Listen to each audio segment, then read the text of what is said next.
Gagawin tayo dahil baliktad yung display. Ayan o. Yung no signal, naging signal no. Gagawin natin, papasok tayo ng service menu. Menu 1147. Wala. 1147. So ulit.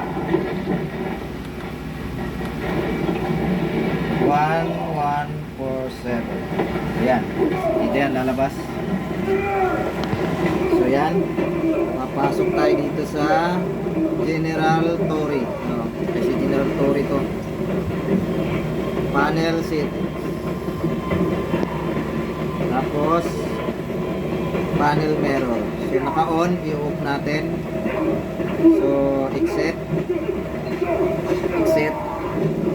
Exit. Power off. Hugot.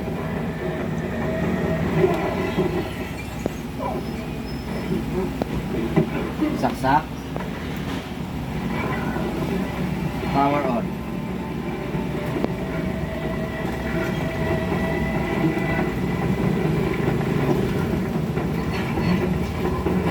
So, ang nangyari, baliktad pa rin.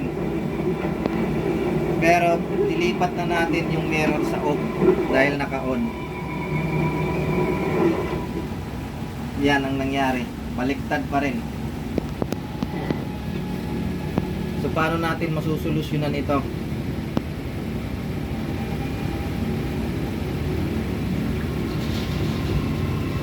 Ito itong gagawin nyo. Papasok tayo ulit sa service menu. So, menu. Ay, teka. Menu 1147. Yan, signal no. So papasok tayo ulit dito sa General Settings. So yan. Panel Settings. Tingnan no. Yung panel mirror naka-on ulit.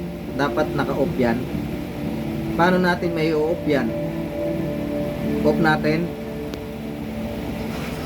Right click. Tapos punta tayo dito sa save data.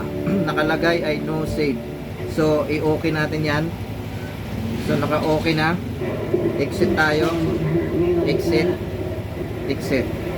So power off. Kung may remote kayo, power off nyo sa remote. So walang remote. Bunot. Okay. 5, 4, 3, 2, 1. Okay. Saksak. 5, 4, 3, 2, 1. Okay, power.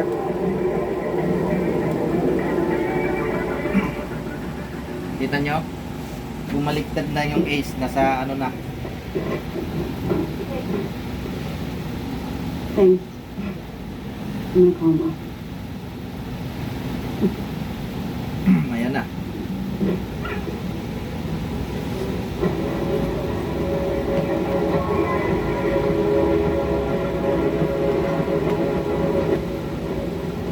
Okay na. Save na. Baliktad na siya. No signal na. Kanina signal no. Ngayon no signal. Okay. Okay, hanggang dito na lang.